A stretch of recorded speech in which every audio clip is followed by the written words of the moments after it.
You're watching Good Morning Utah.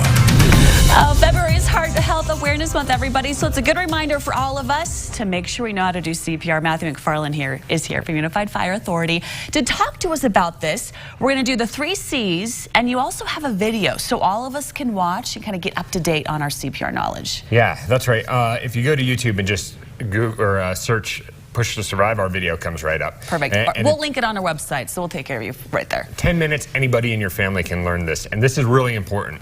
Out of the 350,000 out-of-hospital full arrests in the U.S., this can increase your survival rates by 2 to 3 times. Wow. So this is life-sustaining. It won't bring a heart rhythm back, but when we arrive, or if you have an AED in your building, that can restart the heart, or we show up and we have advanced techniques with cardiac drugs. So let's make sure we make that very clear. This is not going to save someone, necessarily bring them to life, but I'm going to extend the probability of keeping them alive till you can do all the work? Yeah, that's right. You're not going to do CPR and have someone regain consciousness and their heart rhythm come back while you're doing that. Which might be kind of scary, actually. That would be really scary. Yeah, that would be kind of scary. But this is going to allow their organs to perfuse and spread that oxygen and make sure that their body can sustain itself until we can get there with advanced techniques. Okay, so the 3 C's, you ready to teach us what those are? That's right. We're going to check, we're going to call, and we're going to compress. Okay. And this is, you're going to check to see if they're responding, first of all. Now, if you think they're on the ground and they're not showing any signs of life, this is a good time to be aggressive with this, right? You have concern. I like to take my knuckles and do a sternal rub in the middle of the chest. It's not comfortable. You're not going to do any real harm, but if they have any sign of consciousness, they're going to respond. Okay, good, because they were like, stop that, leave me alone. Okay. Right.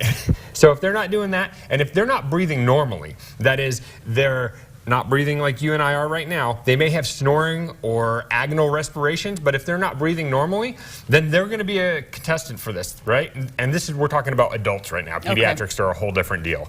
So after you check, you want to make sure somebody calls. I like accountability. So look somebody in the eye. Don't say somebody called 911. Say look at you. somebody. You call 911. Great. That makes them feel accountable for it. All right, and now you're ready to compress. Here we go. So when we do that, we're looking at rate and recoil, and we want to make sure that we're going full depth, which is going to be alarming for some people.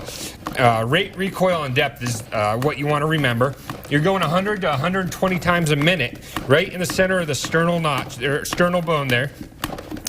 And you're going to do this on 2-minute cycles, switching out with another person. So 2 minutes and then switch, and then hopefully, sooner than later, you're going to have help arriving. Correct. And we're switching because this is exhausting, right? Okay. This technique's Am I going to break bones? You may very well feel what we call crepitus. It's going to be separation of cartilage. It might feel like bones are breaking. It's actually a sign that you're doing effective CPR. Okay. So don't let it dissuade you from continuing, and it's only going to last for the first couple compressions. Okay, so show us again exactly how we find on this spot on their chest. Basically, mid-nipple line on a normal lean male would be where you put your palm. I stack my hands, and I put my shoulders directly over my wrists. Block my elbows out. This is going to be your most efficient motion. If you're doing it with your arms, instead of your body weight from the hips like this, you're going to get tired really quick. Okay. So you want to give that a try? Yeah, I do. Like this? Yep. Oh, that's heavy. There you go.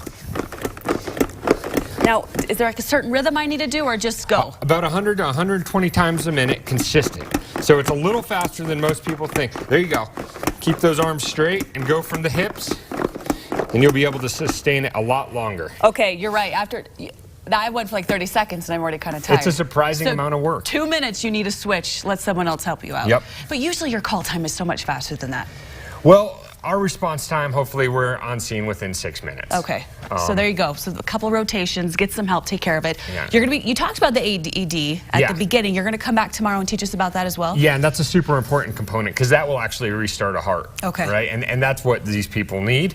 And they're in public places everywhere now, but they're a little intimidating because they're a medical device and people don't realize how easy they are to use. Really, you'll see tomorrow, all you need is to know where the on button is. Okay. And it's going to talk you through it. Well, that's good. Matthew McFarland, thank you so much. Unified Fire Authority. If you want to check out that 10-minute video that they produced, we'll have that for you on our website, abc4.com/GMU, and we'll see you back here tomorrow to talk all about the AED. KUTO, I'm a little winded from my